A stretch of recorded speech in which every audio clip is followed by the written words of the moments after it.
Welcome to Next Round with the Pacific Research Institute. I'm your host, Rowena Itchon.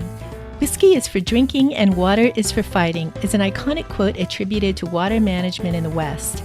Few issues like water can carve up competing political, economic, and geographic interests here in California. Evan Harris, Manager of Media Relations and Outreach, chats with Steve Greenhut, author, columnist, and the Western region of the R Street Institute. Steve discusses his new book, published by PRI, Winning the Water Wars, and how California can meet its water needs by promoting abundance rather than managing scarcity.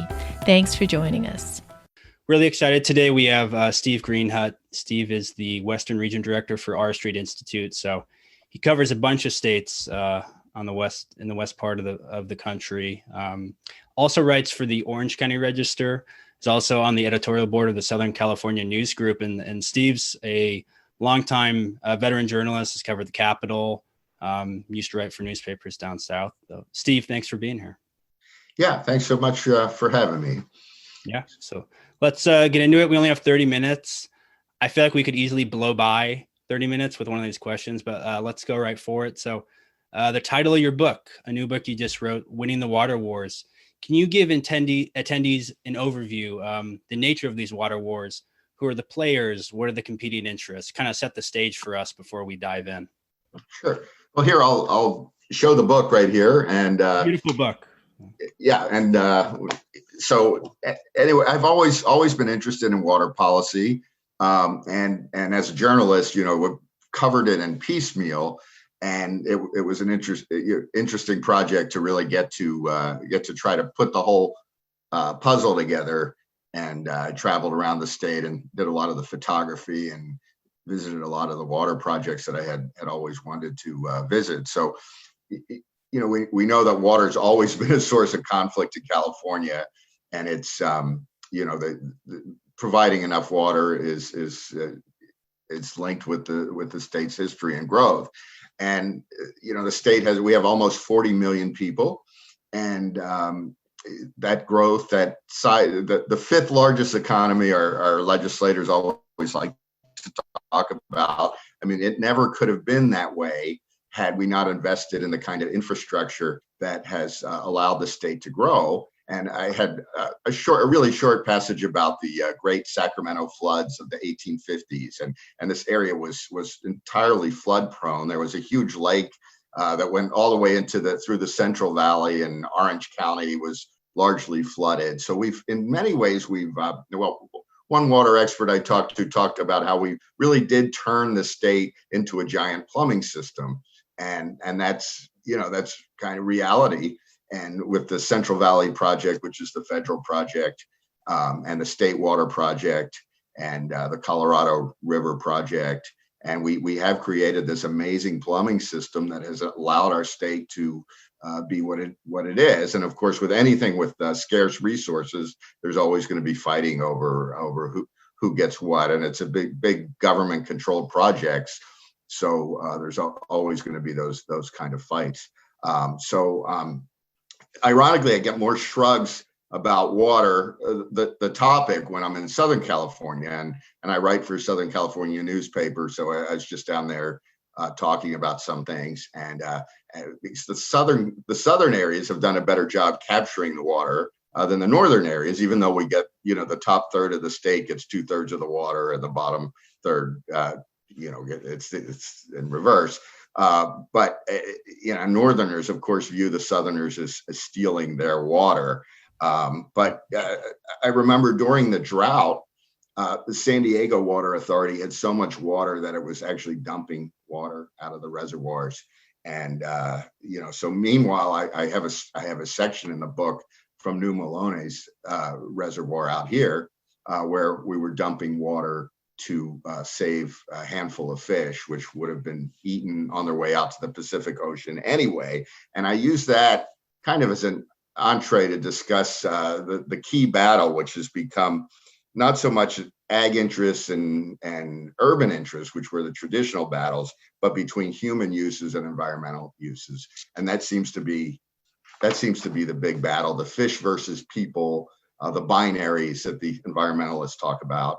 But the way I see it, and one of the themes of the book, is that a lot of it is about using water as growth control. And there's an ideology that underlies the conflict, which is whether we focus more on meeting human needs or letting more of the state go wild. And in many cases, the salmon are really just the proxy for the bigger issue over, what kind of state we're going to have and whether we're going to focus more on people or environmental issues. And just as a side point, a lot of our focus on environmental issues hasn't really improved the environment or boosted the fish populations along the way. Well, let's go maybe back to the creation of all this. You write about California's shift. It had a can-do attitude. You even praise Jerry Brown's father, Pat Brown, who is really the founder of a lot of water infrastructure. What kind of projects did Brown build and put in place, and what other leaders contributed to California's infrastructure in the past? Well, the state water project is really, one of the key projects. And I quote here from the California Museum, and really it applies to not just water, but the state in general, this, can-do attitude versus this age of limits that became more prominent in the 70s. It said, Pat Brown ushered in a golden age, making California famous for having the biggest water system, the best higher education, the longest highways, and an economy exceeding that of nations. And like I said, we see this in everything, and it's this mentality. In fact, going through a lot of the old water books, like I've got this, the original, not original, the 1957, the California Water Plan. And if we look at a lot of the thinkers, the builders of the state early on, they just had this attitude of we're going to tame nature and we're going to create the infrastructure needed to meet a rapidly growing state. And now some of the ideas were absurd, right? There was this idea for this big squirt where we would shoot water cannons, and there wasn't much concern at all about leaving rivers wild. And I'm not advocating in the book for just damming every last waterway possible, but there was this kind of optimistic vision that got pared back in the 1970s. And then, over the years, we see with some of the different federal acts that the focus increasingly shifted towards letting water flow freely, towards the ocean more and more, as we fight over smaller portions of water for not just agriculture, but for residential and commercial uses. So I quote in the book, and this is just from a letter to the editor that Pat Brown sent. It was in the 1980s, and I think it just epitomized his straightforward approach. He said, when I became governor in 1959, I knew that the problem of water conservation and delivery had to be solved. We proposed and passed a bond issue of $1.7 billion to build the California Water Project. This was the largest statewide bond issue in this or any other state. And anyway, he just goes on to say, if we had not built the Oroville Dam, the Edmund G. Brown Aqueduct, and the San Luis Reservoir, California would be facing a tremendous water shortage. And that's kind of the problem. Our population has doubled since the 1970s, and we haven't built any major new infrastructure in that time. So, I was reading what one environmentalist was looking at in the midst of the drought, and I quote him in the book. He was looking at the snowpack, which was down, the Sierra snowpack, and said it's not a matter of infrastructure. Look, there's no snow up there. There's no water. But that kind of thinking just it suggests that we're never going to have a rainy year again. And the idea is to capture more water when it's a wet year, and so that we have more water available when it's a dry year. So the Metropolitan Water District, which is in the north, is viewed as something like Satan, it seems. But they have they're also the biggest landholder in the Delta. They big gulp, little sip. So during wet years, you capture more, you take a little bit more, and you build it up so that you have it during dry years. And so I go through some of the history of the different projects in the book, and make the point that it's more a matter of attitude than engineering. I mean, the engineering has gotten better in the ensuing years. Mm-hmm. And So I'm not advocating for just damming everything, but in that, taking more water as we can and improving infrastructure and embracing a number of innovative water ideas that provide more supply. And if we feed more supply into the system, that benefits people, and it benefits fish habitats too. And it beats rationing and extreme conservation. We've done well on conservation, nothing wrong with conservation, but you've got to feed more water into the system. And you've kind of hit on, we're going to talk about your intro. It talked a lot about, abundance over scarcity. And that's really the whole point of your book, is kind of what you just said. We have the water. It's just where it goes and if it's conserved or if it's flushed out. What kind of projects or infrastructure do you talk about in your book that would help with this, that would help with water storage? Right. Well, I start, one crucial statistic to get to that is, about 50% of the water flows freely to the sea. 40% goes to ag, 10% to urban, 5.7% is for residential. So we seem to be focusing on, on the conservation elements. We're narrowing down on that small portion, which is kind of a point of diminishing returns. Now, some of the water included in the 50% number is water that doesn't really drain into the system. It's in some of the wild rivers, but it's still a pretty useful number. I quote this one blogger, pseudonymous blogger, Scott Alexander, has this pretty well-known blog. So he points out, if all savings from rationing and conservation amount to 20% of our residential use, that's 10% of the water used to irrigate alfalfa. So, so we're fighting over these small portions. And then I quote him here. He says, "I realize that paying people subsidies to misuse water to grow unprofitable crops and then offering them counter subsidies to not take your first set of subsidies is, to say the least, a very creative way to spend government money. But the point is, it's better than what we're doing now. And that's what we're doing now, is to focus on conservation and portfolio projects, which is what our governor's focused on, which are fine, but they're small projects to eke extra drops of water out of the system. So, I look at some infrastructure projects. So, Temperance Flats it was proposed near Fresno. It only got a small portion of money from the SB1 water bond. And that's one that had been on the books for a long time. Sites Reservoir has been on the drawing board for 20 years over in Colusa Glen County area. There was a plan that's now scuttled to raise Lake Shasta, which was designed to be 200 feet taller than it is now. And there was a plan to raise it by 18.5 feet. And that ran into, environmental problems and a variety of criticism.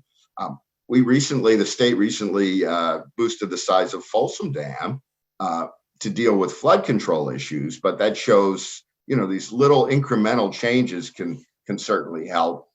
We've also done a poor job. The state's also done a poor job of maintaining the infrastructure that it has. There's a lot of work that needs to go into the existing conveyance systems. We saw a couple of years ago the spillway problems over at Oroville, and as we talked yesterday, what they were able to, could never have time or money to fix anything, but somehow managed after the near disaster in 2 years, and I think what it was like $1 billion later, we're able to rebuild the spillways. So SB1 or Proposition 1 provided some infrastructure money, but we haven't really spent a whole lot of money on these infrastructure projects.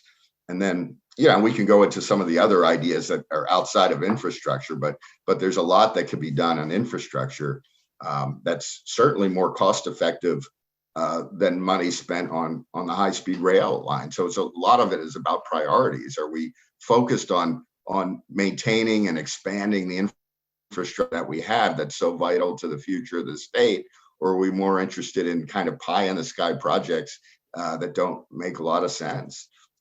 Yeah, I mean, you hit on, I wanted to talk about innovation, but you talked a little bit about Governor Newsom's portfolio. Can you go into a little more about that and really A, how California views the state, and B, he released this new water portfolio. I think it fell on deaf ears because of coronavirus and it kind of got buried. But what is this big portfolio that was this big announcement? Yeah, I mean, I think the governor's been, sending a number of mixed messages. I mean, it's more of a local projects and conservation combined with some groundwater storage and small ideas that are all perfectly fine.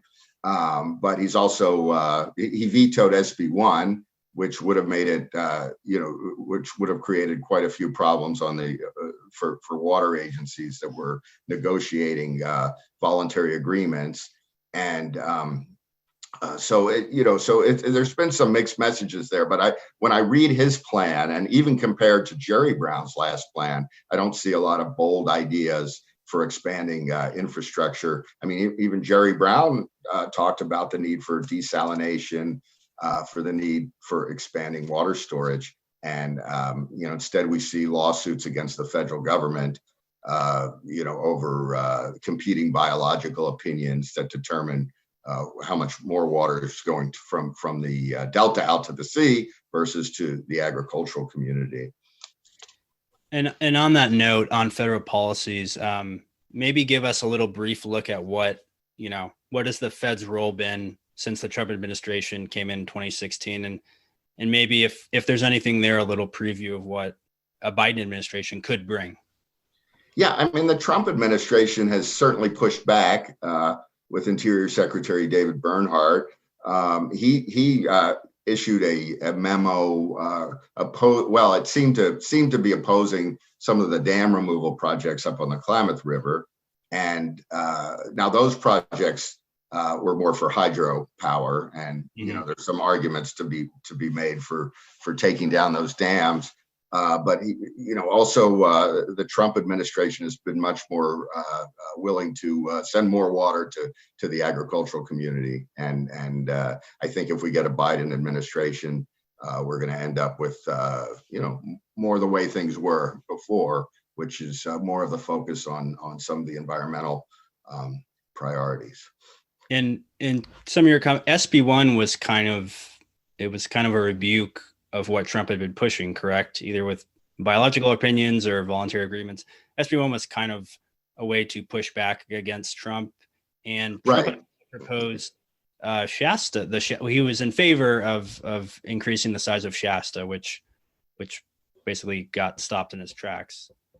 Right, and Westland Water District, the big player, ended up opposing that in the end, and they're and any proposals, there's legitimate discussions about cost effectiveness. Sure.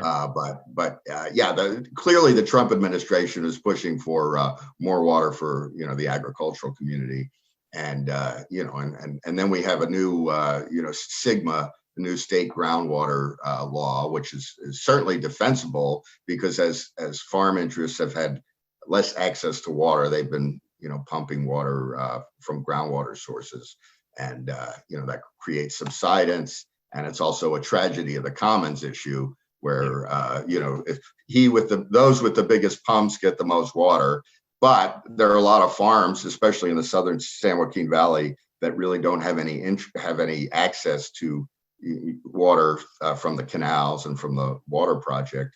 And that makes them even more dependent. And I have there was a study from David Sunding. I've got it here. I'm gonna just find where. The problems with SGMA.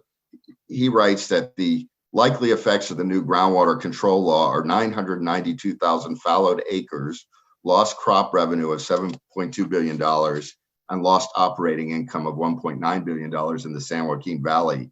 And he predicts a loss of 42,000 farm jobs and more than 65,000 total jobs in the area, given the degree to which the farm economy is dependent, the whole economy is dependent on the farm economy, and that the impacts are highly regressive because it's a poor area, and the impact on poor folks is pretty extreme.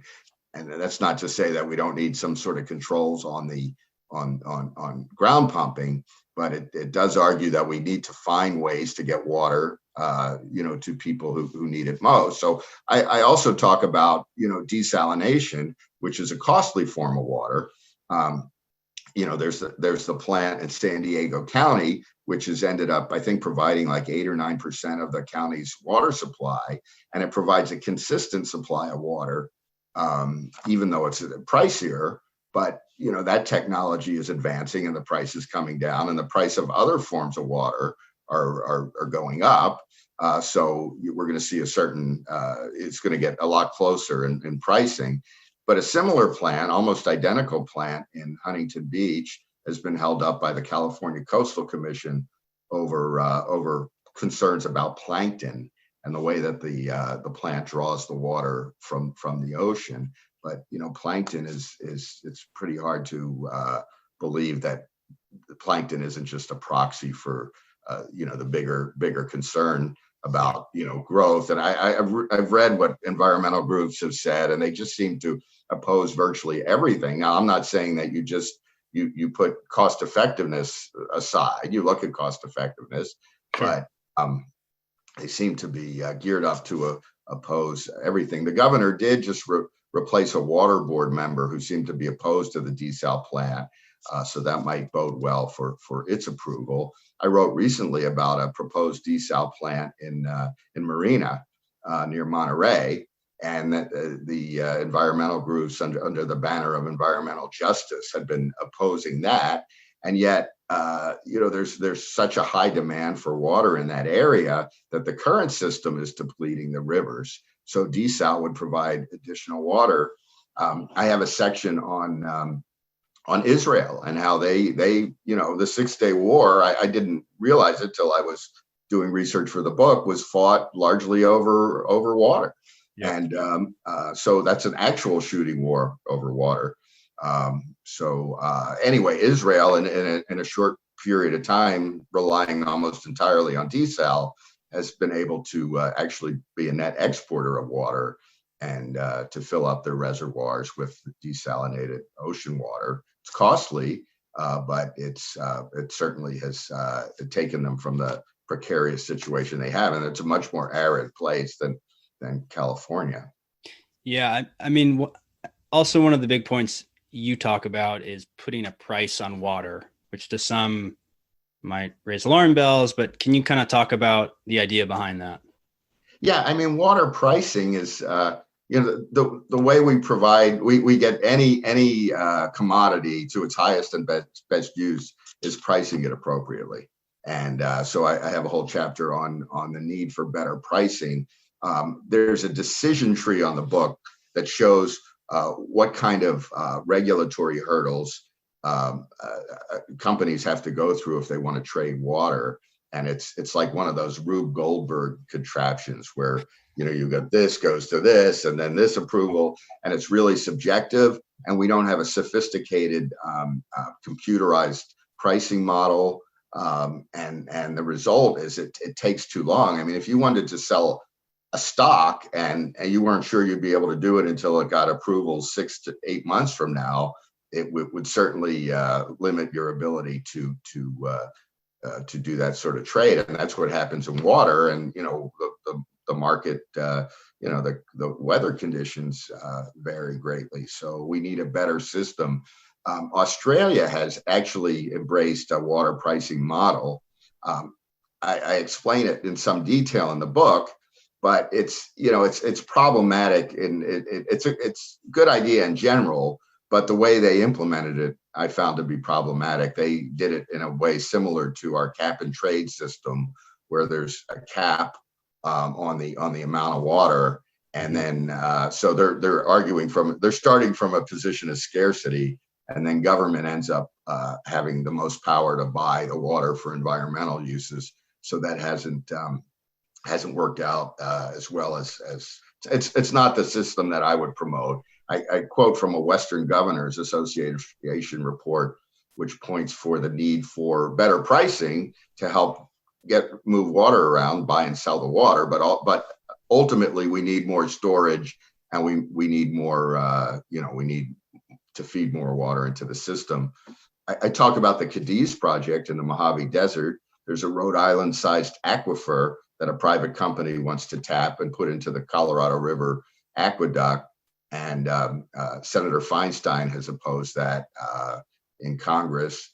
And our state legislature and the governor recently signed a law that imposes a whole new set of regulatory hurdles over something that, from all the reports I looked at, doesn't seem to have any negative environmental impact. So it seems as if we need to do more of these kind of projects. Now, Orange County's, and this one, environmentalists seem to be favorably disposed to, is having they have a real boisterous water recycling project. So, the water doesn't go directly.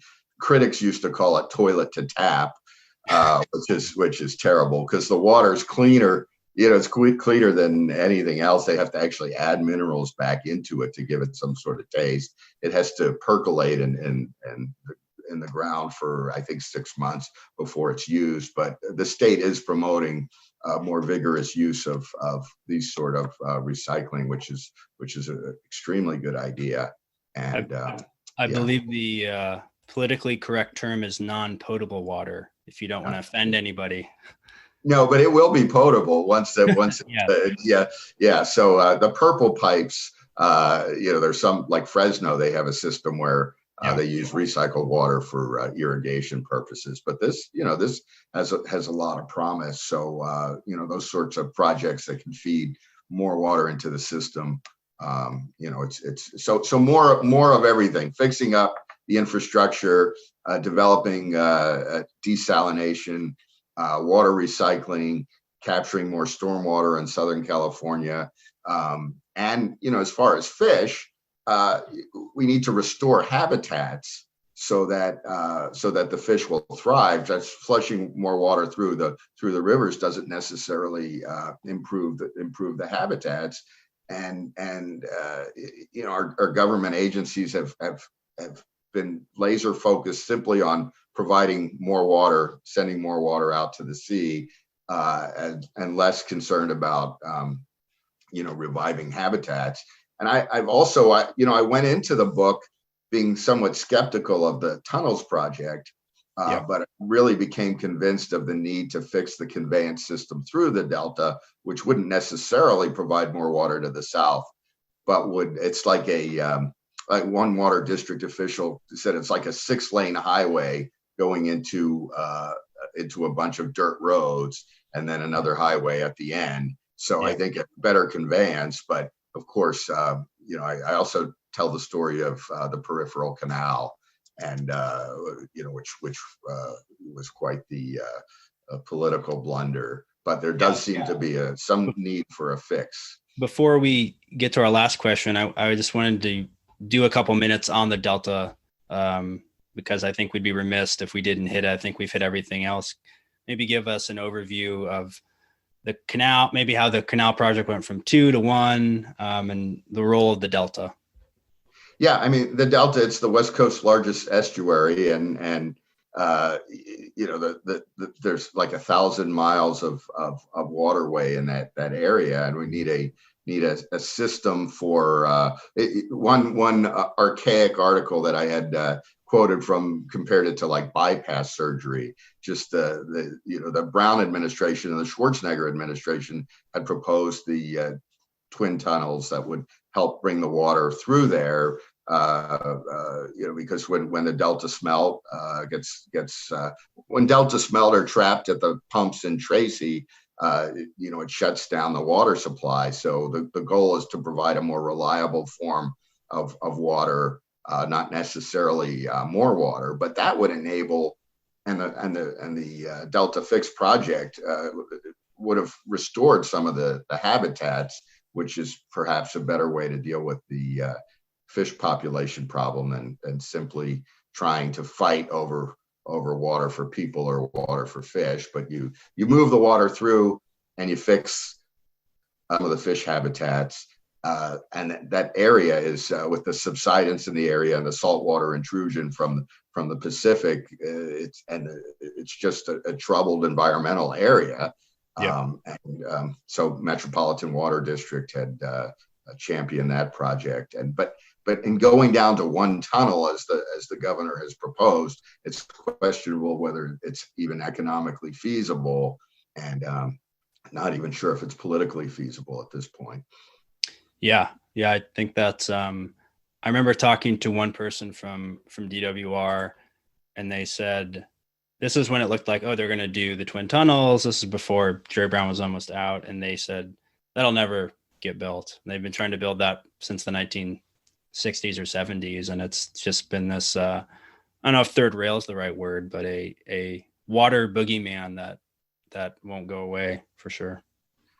Well, these days, I think it could take longer to do an environmental impact report for a project than it took to build the entire state water project. So it's always about politics. But the general focus of the book is that we need to have a political focus on creating water abundance rather than managing scarcity. And, I mean, my final question was, how do we get there? With all these political impediments, all the regulations in the way, how do we get to where California has more water? Well, it's hard to say. I mean, I talk about the state water project and how the Santa Barbara area did not want to tap into it. But I think it was in the 90s when they had, after a severe drought, all of a sudden the public decided on the importance of tapping into the state water project. And likewise in San Diego, the public was aghast at the idea of the water recycling, which is where the toilet to tap name came from. And yet it's not a problem anymore. They're developing their own pure water system, is what they call it. So I think when the public is faced with scarcity and the alternative is extreme conservation and even rationing, I think we're going to build a public consensus around the need for at least modestly expanding our infrastructure and expanding, some of these other projects that'll feed more water into the system. Absolutely. Well, Steve, we're about at time.